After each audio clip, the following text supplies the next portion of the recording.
안녕하세요, 여러분. 저는 올해 74세 박영숙입니다.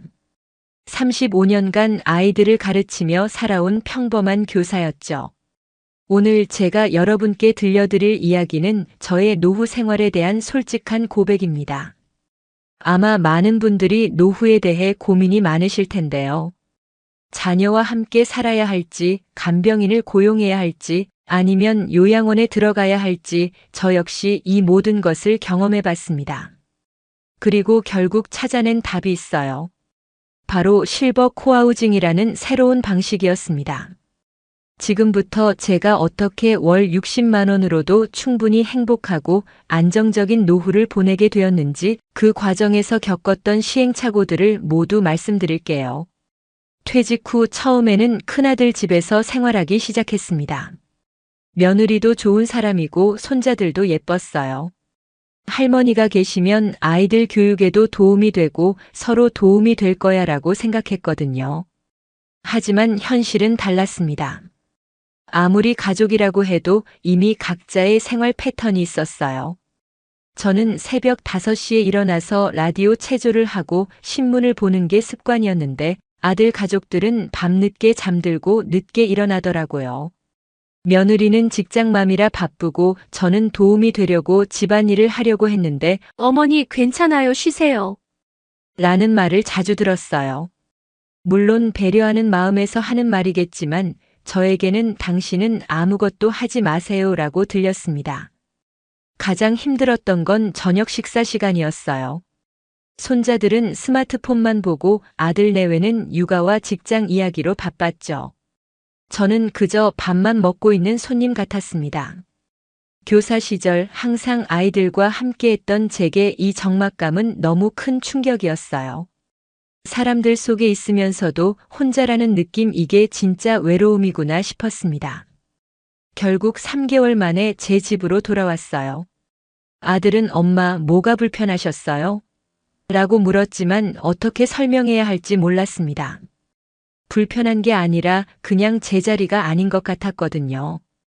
혼자 지내기 불안해서 간병인을 고용했습니다. 월 450만 원이었어요. 제 교직원 연금으로는 감당하기 어려운 금액이었지만 안전을 위해서라고 생각했죠. 처음 온 간병인분은 50대 중반의 경력자였어요. 선생님, 제가 잘 모실게요 라고 하셨는데 막상 생활해보니 여러 문제가 있었습니다. 간병인분은 저를 일거리로 보는 느낌이었어요. 약 드실 시간이에요. 산책 가셔야죠. 이건 드시면 안 돼요. 마치 제가 환자가 된 기분이었습니다. 특히 기억에 남는 일이 있어요. 제가 오랜 친구와 전화 통화를 하고 있었는데 선생님, 너무 오래 통화하시면 피곤하잖아요. 라고 끊으라고 하더라고요.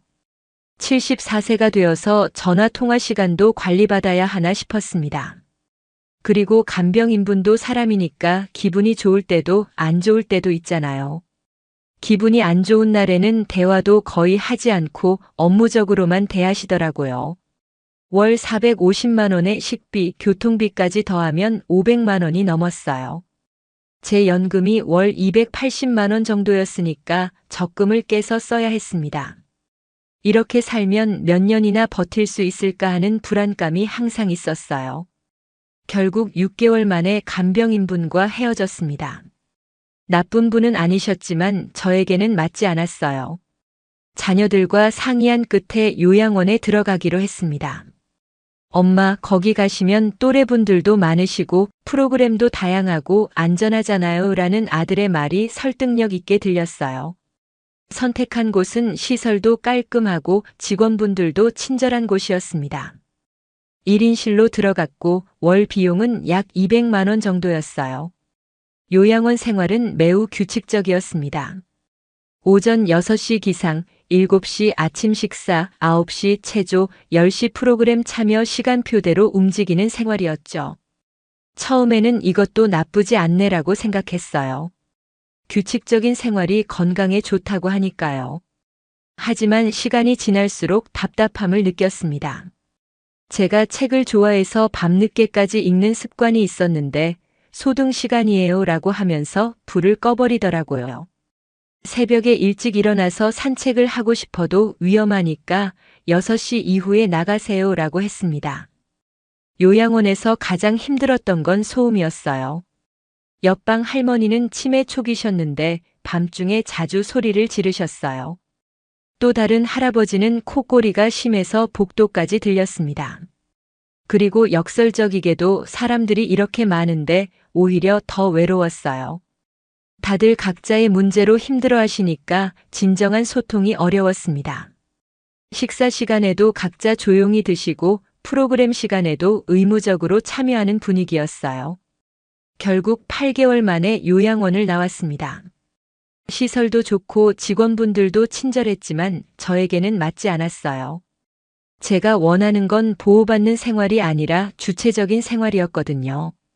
요양원을 나온 후 다시 혼자 생활하면서 인터넷으로 노후 생활에 대해 찾아보던 중 실버 코하우징이라는 개념을 알게 됐어요. 외국에서는 이미 보편화된 노후 생활 방식이라고 하더라고요. 간단히 설명하면 독립적인 개인 공간을 가지면서도 공용 공간에서는 함께 생활하는 방식이에요. 가족은 아니지만 이웃으로서 서로 도움을 주고받는 공동체 생활이죠. 서울 근교에 실버 코하우징이 있다는 정보를 얻고 직접 가봤어요. 성남시에 있는 곳이었는데 12가구가 함께 생활하는 공간이었습니다. 각자 작은 원룸 약 15평 정도의 개인 공간이 있고 1층에는 공용 부엌, 거실, 도서관, 운동시설 등이 있었어요. 마당에는 작은 텃밭도 있더라고요. 무엇보다 놀라웠던 건 그곳에 사시는 분들의 표정이었어요. 다들 활기차고 밝으셨거든요. 한 달 정도 고민한 끝에 입주하기로 했습니다. 보증금 3천만 원, 월 임대료 60만 원이었어요. 가장 마음에 들었던 점은 규칙은 이때 자유롭다는 것이었어요. 공동 식사는 주 3회, 청소는 돌아가면서 응급 상황 시 도움 요청 등의 기본 규칙만 있을 뿐 나머지는 각자 자유였습니다. 제 방에는 낙상 감지 센서가 설치되어 있어요. 만약 제가 넘어지거나 갑자기 쓰러지면 자동으로 관리사무소와 이웃들에게 알림이 가는 시스템입니다. 또한 매일 아침 현관문을 열고 닫는 것으로 안부 확인이 됩니다. 오전 10시까지 문을 열지 않으면 확인 전화가 와요. 혼자 살면서도 안전하다는 느낌을 받을 수 있어서 정말 좋습니다. 주 3회 공동 식사가 있어요. 12명이 돌아가면서 요리를 하는데 1회당 1만 원씩 내면 됩니다. 혼자 해먹는 것보다 경제적이고 영양균형도 좋고 무엇보다 함께 먹으니까 맛있어요. 저는 화요일 담당인데 아이들 가르치면서 익힌 요리 실력을 발휘하고 있어요. 영숙쌤 김치찌개가 최고예요. 라는 말을 들으면 정말 뿌듯합니다. 혼자 큰 병원 가기 부담스러울 때가 있잖아요. 여기서는 병원 갈 때 서로 동행해 줍니다. 물론 강제는 아니고 자원봉사 형태로요. 지난달 제가 종합검진 받을 때 옆방 할머니가 함께 가주셔서 정말 든든했어요. 결과 기다리는 동안 수다도 떨고 점심도 함께 먹고 혼자였다면 얼마나 불안했을까요? 각자 다른 경력을 가진 분들이 모여 있어서 취미 활동이 정말 다양해요. 은행 다니셨던 분은 재정관리 강의를 해주시고 간호사셨던 분은 건강관리법을 가르쳐 주세요. 저는 35년간 교사였으니까 아이들 교육 관련해서 상담도 해드리고 책 읽어주는 봉사활동도 함께 하고 있어요. 근처 어린이집에서 일주일에 한 번씩 아이들에게 옛날 이야기를 들려주고 있어요. 시간당 3만 원을 받는데 돈보다는 아이들의 반응이 좋아서 계속하고 있습니다. 할머니, 또 와주세요. 라는 아이들 말에 가슴이 뿌듯해요. 35년 교직 생활의 경험이 여기서 빛을 발하고 있습니다. 실버 코하우징 이웃분의 도움으로 유튜브 채널을 시작했어요. 영숙쌤의 옛날 이야기라는 채널인데 구독자가 2만 명까지 늘었습니다. 광고 수익은 월 30만 원에서 40만 원 정도 되는데 용돈 벌이로는 충분해요. 댓글로 할머니 목소리가 정말 따뜻해요. 우리 할머니 생각나요? 라는 말들을 받으면 정말 보람됩니다. 교사 시절 취미로 했던 뜨개질과 자수를 다시 시작했어요. 근처 카페와 협업해서 제 작품들을 전시, 판매하고 있습니다. 손뜨개 머플러가 5만 원, 자수방석이 3만 원 큰 돈은 아니지만 제 손으로 만든 것들이 사람들에게 사랑받는다는 게 행복해요. 많은 분들이 60만 원으로 어떻게 생활하세요? 라고 물어보시는데 가능합니다. 구체적으로 설명드릴게요. 임대료 60만 원, 관리비 15만 원, 전기, 수도, 인터넷, 청소 등 포함, 식비 20만 원, 공동식사 12만 원. 개인 식비 8만 원, 의료비 10만 원, 건강보험 본인 부담금, 통신비 3만 원, 기타 7만 원으로 총 생활비는 145만 원입니다. 수입은 교직원 연금 280만 원, 옛날 이야기 12만 원 주일회. 사주 3만 원, 유튜브 35만 원 얼평균, 수공예 15만 원 얼평균으로 총 342만 원입니다. 생활비 145만 원을 제외하면 197만 원이 여유자금으로 여행비, 의료비, 용돈, 적금 등으로 사용할 수 있어요. 혼자 살았을 때보다 오히려 경제적으로 여유로워졌어요. 공동구매, 공동식사, 시설 공유 등으로 생활비가 크게 절약되거든요. 실버 코하우징에는 간호사 출신 이웃이 계셔서 기본적인 건강 체크는 무료로 받을 수 있어요. 혈압, 혈당 측정 정도는 여기서 해결되죠. 또 함께 운동하고 건강한 식사를 하다 보니 큰 병원 갈 일이 줄었어요. 작년 한 해 의료비가 50만 원 정도밖에 안 들었습니다. 혼자 살 때는 100만 원 넘게 들었거든요. 처음에 자녀들은 걱정했어요. 엄마, 거기서 사기당하면 어떡해요? 낯선 사람들과 살면 불편하지 않으세요? 라고 했죠. 하지만 지금은 완전히 달라졌어요. 명절에 와서 보니까 제가 훨씬 밝아지고 건강해졌거든요. 둘째 아들은 엄마가 진짜 행복해 보이세요.